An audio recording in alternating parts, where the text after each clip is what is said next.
BJJ, roll feedback. We missed the beep and a boop there. We get right to it. Got a couple blue belts here, some gi. I don't know. These guys look to be about, I don't know what, 160, 170, something like that.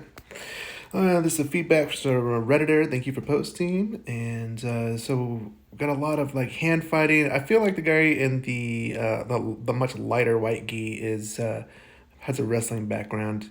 He was using good hand feints to the face, like he was about to shoot. But then we got a guard pull right into a closed guard. It looks like he's trying to set up a triangle. If he had postured up, we wouldn't have gotten into this mess for the guy who's getting triangled.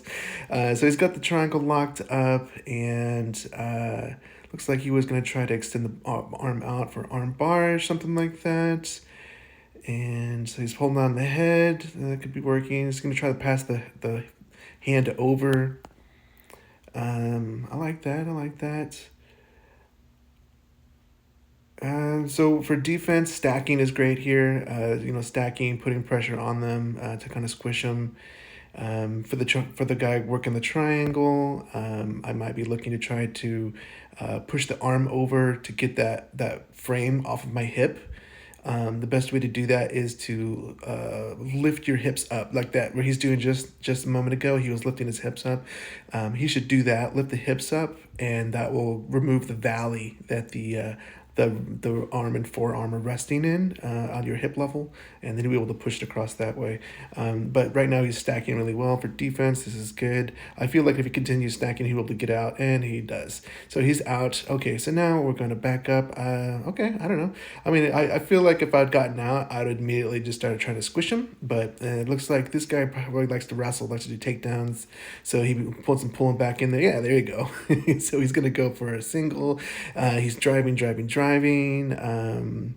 So keep driving, head up. He's got his head down looking at the mat. He should try to put his head up and look into his opponent. That'll help it. Yeah, catching the leg, and lacing it up can be helpful.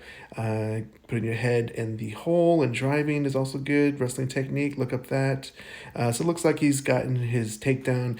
See, this is a really good technique here where he just didn't give up. So you just keep driving, keep going, just keep running for the position until you get to it. Like, don't settle. Just keep working at it. Able to get his points. He was able to get to a pass.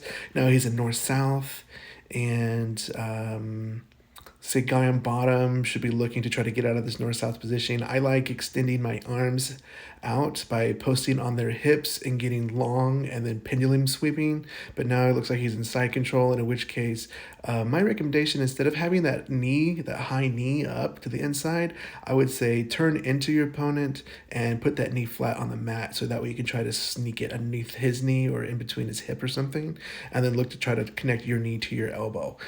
So I would be framing on his hip with my arm and whatnot, but looks like we're getting some good pressure from top here. So he's got his butt high in the air because I think he thinks that makes a lot of pressure, but oftentimes that's not really making a ton of pressure, because you don't want to just press down into your opponent. You want to press across them, like be a rolling pin squishing dough. Or maybe perhaps he was trying to get the knee on belly. That's the thing too. We'd want to raise your butt, maybe possibly to get the knee on belly. So he could be looking to get some points and some positions here. So there we go. There you go. There's the knee on belly. So he's got the knee on belly, and this is good control. I think the guy on the bottom is a little tired. He should be elbow escaping to get up this knee on belly off of him. It's really not hard to get off knee on belly. I feel like if you just frame with your elbow and then shrimp backwards, at least to the point where the knee slides off the belly. But I do kind of have a big belly, so maybe it's just easy for me to get people off of it. I don't know. We'll see. In the comments, you can post if you agree or disagree. So from north south, honestly, I think from the top, I would be looking for paper cutter. I think paper cutter from north south is really, really, really successful, especially in the gi. If you can get like an overhook wrapped around one of his arms and then grab grab his collar and then circle away from it, and then grab across his throat, and then paper cut down. You can isolate an arm, and you can keep that quadrant of his body controlled really effectively with the arm control, and then from there it'll free up an option for a paper cutter. Yeah, so yeah, like from here it'd be perfect. Paper cut right there. Come on. Oh.